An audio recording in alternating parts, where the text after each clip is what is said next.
Tokoh nasional sekaligus sahabat Joko Widodo, Syarif Bastaman mengungkap cerita awal kedekatannya dengan Presiden Joko Widodo Jokowi, yang berawal sejak masa kepemimpinan Jokowi sebagai wali kota Solo hingga menjadi Gubernur DKI Jakarta.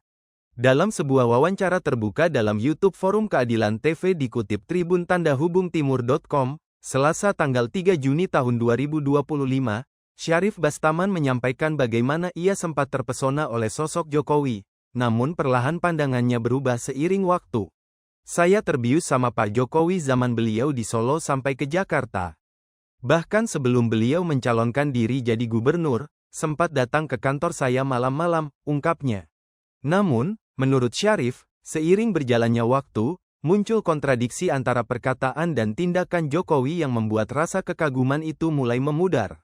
Ia menilai bahwa Presiden Jokowi kerap menyampaikan pentingnya keberlanjutan, namun dalam praktiknya, hal itu mengarah pada keberlanjutan kekuasaan yang dianggap bertentangan dengan prinsip konstitusi. Beliau berkali-kali bicara tentang pentingnya keberlanjutan. Secara normatif itu benar, tapi saya mencium ada kehendak dakwah bahwa kesinambungan itu lebih kepada keberlanjutan administrasi beliau, yang saya anggap melanggar konstitusi, katanya. Syarif Bastaman juga menyoroti gaya kepemimpinan Jokowi yang, menurutnya, tidak mencerminkan figur seorang pedagog pendidik maupun demagog penghasut massa.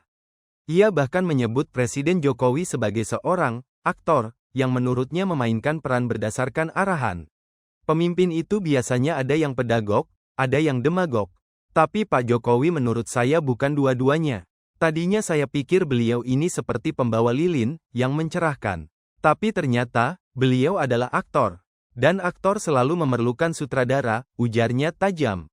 Ketika ditanya apakah ada sutradara besar di balik peran Jokowi, Syarif Bastaman menjawab dengan nada satir, kalau begitu, saya tambah saja, aktor dan sutradara sekaligus.